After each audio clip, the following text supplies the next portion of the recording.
Everyone, thanks for stopping by the Standards Weekly Check-In. I'm Colin. Behind the camera we got Dylan. What's up? Today we're going to be getting into some staff picks, some new arrivals, some recently priced records. As always, if you see anything you like in the video, you can hit us on Instagram via DM or give the shop a ring or just come by. We're open 11 to 8, 7 days a week. And without further ado, let's get into the staff picks. I'll let you lead. I feel, do we give you like a weekly jazz pick? Why? Dylan's jazz pick of the week. Am I picking jazz every week? I don't remember anymore. Have I? Past couple. Okay. It's not a bad idea. It's not, I guess. I would say, I've been listening to a lot of this Jimmy Smith Bucket record. He is what you call an organist. Yeah. Yeah. It's really nice, smooth. Just like, if you come in during the day and you hear this, it's a good time. If you come in during the night, it's not happening. It's going to be a lot of aggressive music. You play heavy music towards the end of the night? Yeah. Not to get people out, I just closing music. Unless it's jazz. If you hear jazz at night, it's fine. I had to explain Steely Sundays to someone the other day. I don't know if I've ever put this on camera, but I used to do when no one bought Steely Dan records, and I had a bunch of Steely Dan records. Play Steely Dan records all Sunday. Steely Sundays! But people started buying them, so now we don't really have Steely Dan records sitting around. So I play Boz Scaggs, and we call it Silky Sundays. Listen to some Boz Scaggs, because the kids haven't caught on to Boz yet. Yeah. They will. Yeah, you think? In time. In time. I used to have McCartney Mondays, but no McCartney. I'm telling you, man, they catch up with you. Yeah. So opposite of Steely Sundays, we have a whole lot of kind of underground punk and metal records. We're going to go rapid fire through these. This is great. I feel like this is one that if I play a lot in the store, I'll sell a lot of copies. You spent some time on this one, yeah? Yeah, just dark moods in a good way. Yeah, it's like I think I call it like T9000 Sex Dungeon music, like real dark cyber soundscape stuff. Yeah. But really nice record. Again, if I play this one a lot, people will get into it. We got some Dutch hardcore from the 80s, Neurot. Classic material. You spent some time with this one too, right? I just had one spin. It was good. All right. Didn't hate it. Amazing review. Yeah, didn't hate it. Misery, some classic Amero Crust. Nice collection of some of their older releases, I believe. Yes. Good stuff. Speaking of old collections of older releases, United Mutation. This is like a really evil, heavy, hardcore band. I don't know. They used to be kind of well known in like culty punk kind of circles. I don't know where that still stands now, but it's pretty straight. Like if you're a fan of like Void and Why Die and like that kind of nastier level of early '80s hardcore, you probably already know this. If you don't, get familiar with just some really deep cut early '80s jams. Speaking of deep cut, Blasphemia from, I believe, Colombia. Really just twisted a lot of the South American '80s black metal and just extreme metal in general, just really twisted. Blasphemia, no exception. And there's a handful of other releases from South America we'll get to. Sarcasm, I think this is a newer group. Yeah, just kind of gloomy, anarcho, post-punk. Sure. I don't know. Chain Reaction is a Euro band. They sound like Terror. The end.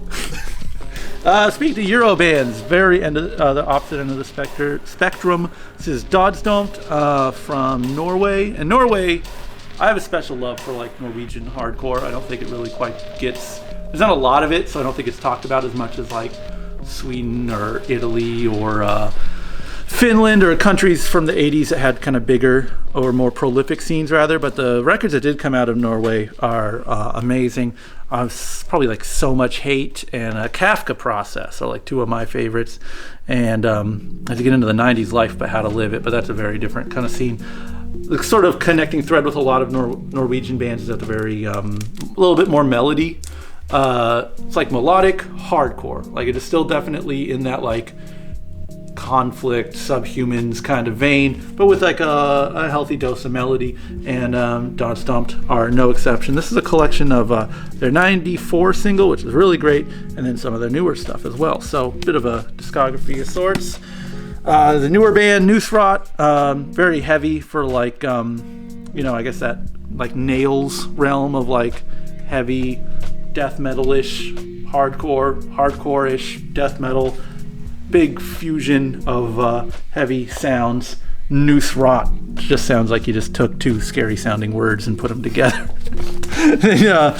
Geez, I'm not going to pretend to know how to pronounce this. I think it's members of Unwound. It's from the mid 90s, and it sounds like Unwound if you like very like discordant noise rock, post-hardcore, like the first wave of that essentially. This is where you go with. This is nice release. I enjoyed it. Witch Trap, this is like their 18th album, long-running Colombian band, as the logo would imply, very much in that Venom vein. I guess they're like Midnight, if you're a fan of Midnight. Witch Trap is a fine South American analog to that, though. I think they predated Midnight. Don't quote me on that, though. But yeah, more of the same, very good, like satanic speed metal stuff. I never saw the picture. I think these guys are hanging out at the poorhouse right now, right? Hanging out. We got some collections of Paranoid, Swedish group, right? Noisy, hardcore, assault. These collect a lot of like compilations and splits and things you probably wouldn't be bothered with to collect yourself. But fine outing from this veteran group. You heard this one. I haven't listened to this one. It's very like, how do I say it? Hardcore. We got Heavy Crust. This is my shit right here. This is like, I guess, we spent so much time on this. I don't want to bring everyone down. From Umeå, Sweden, same place as like one of my favorite bands from the '90s, Final Exit, and also had Refused and Abhinanda. They had a whole scene in the mid '90s, but this was from this is like one of the earlier bands from like that side of hardcore. From out of Umeå, and it's just great, like straight edge thrash. European straight edge stuff is always like a couple years behind American bands, it seems to be, or at least at that time.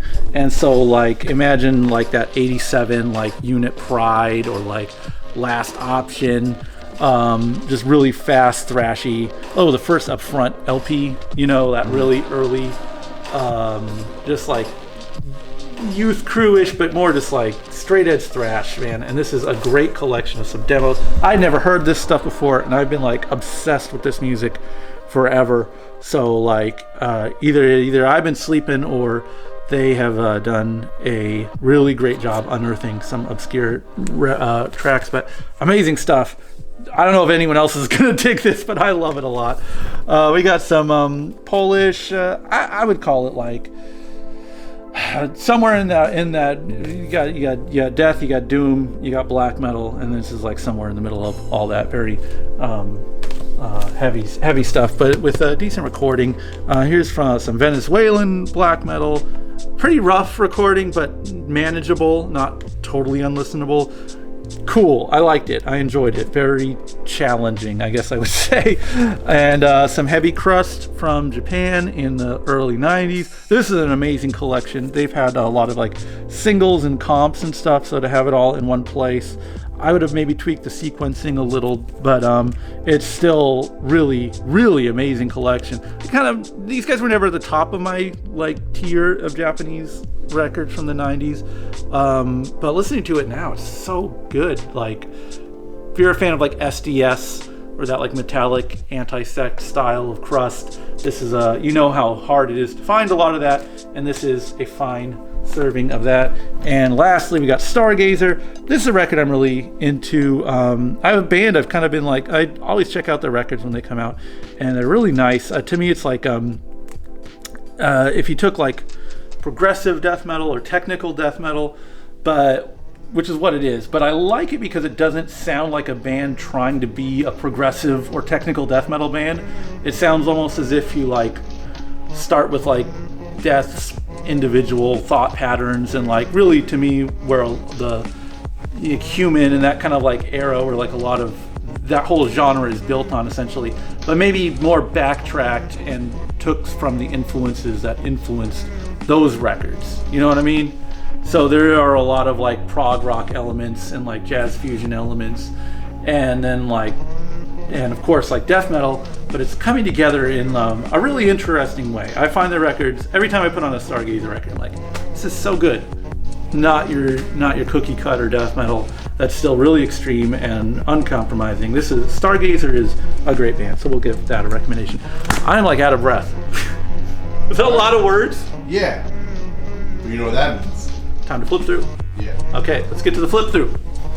Remember when we watched Disaster Movie? Yeah, I think this was like the absolute nadir of the blank movie series. Yeah. Because they were a scary movie 1 through 5. Right. But between like 3 and 5, there was like date movie. Yeah, not another teen movie. Scary movie sets off that era. Yeah, because in Not Another Teen Movie, we have Captain America OG in there. Which one has the that's Epic Movie is like the one that's mostly superhero based. A superhero movie. It's called Superhero Movie? Yeah. What's an Epic Movie? I just know there's a Willy Wonka scene in there. They just fall apart. I feel like how Narnia, I think, is referenced. What's the one with the Sparta? This is Sparta. Meet the Spartans. Yeah, that's it. And is that just 300 based? 300 with a bunch of bullshit. I only remember the beginning. There's like a baby Shrek being born. Then it throws up on the guy. Oh yeah. And then the one dude from Borat, his friend, the big guy. Okay, yeah. He's like a transformer.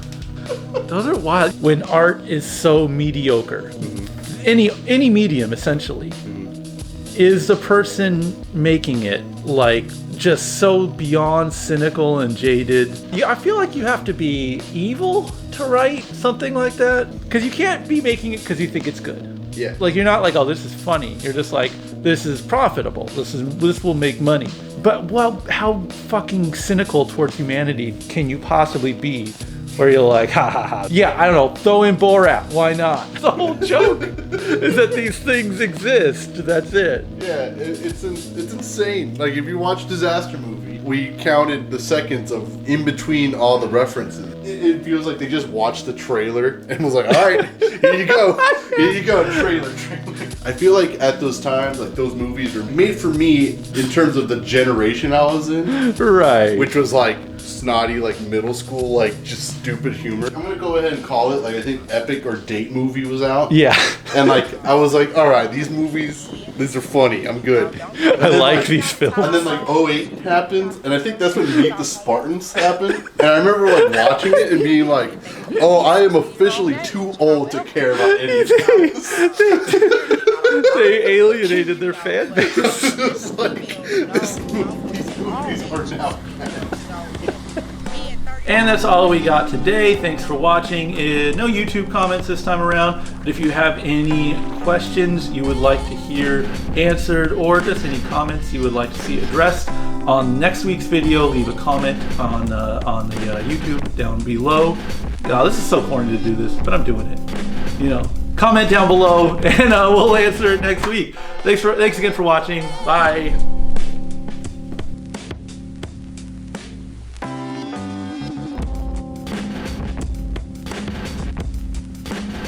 Steely Sundays.